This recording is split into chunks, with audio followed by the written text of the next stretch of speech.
નમસ્કાર દર્શક મિત્રો, આપ જોઈ રહ્યા છો કાનાબાર ન્યૂઝ રાજુલા. આવું જોઈએ આપણે હાલના બ્રેકિંગ ન્યૂઝ.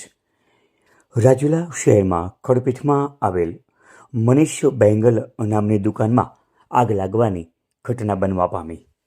વહેલી સવારે આવેલ ખડપીઠમાં મનીષ બેંગલની દુકાનમાં આગ લાગી.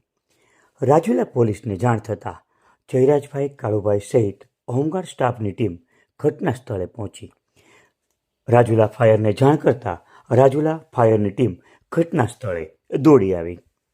ઘટના સ્થળની જગ્યા કોમ્પ્લેક્સની અંદર હોય જેથી ફાયર ઘટના સ્થળે પહોંચી ના શક્યું.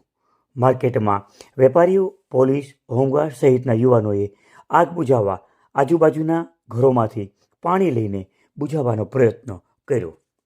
રાજુલા જેવીની ટીમને જાણ કરતાં વીજળી પુરવઠો બંધ કરવામાં આવ્યો. ફાયર ઘટના સ્થળે પહોંચી ન શકતા રાજુલાના વેપારી અમુલક મશીનરીના વેપારીને જાણ કરતાં મોડી રાત્રે દુકાન ખોલી અને 400 ફૂટ પાણીનો પાઇપ કાઢી આપ્યો.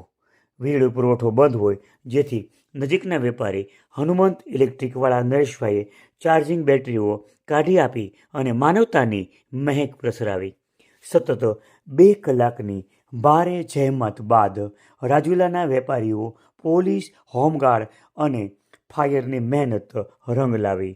2 કલાકની મહેનત બાદ આ આગને કાબૂમાં લેવામાં સફળતા મળી. આગ કેવી રીતે લાગી અને કેટલું નુકસાન થયું તેનો આંકડો જાણવા મળી શકાણો નથી. આપ જોઈ રહ્યા હતા કાનાબાર ન્યૂઝ રાજુલા. આપણા જ વિસ્તારના આવા સમાચારો માટે અમારી ચેનલને લાઈક કરો, શેર કરો અને સબસ્ક્રાઈબ કરો.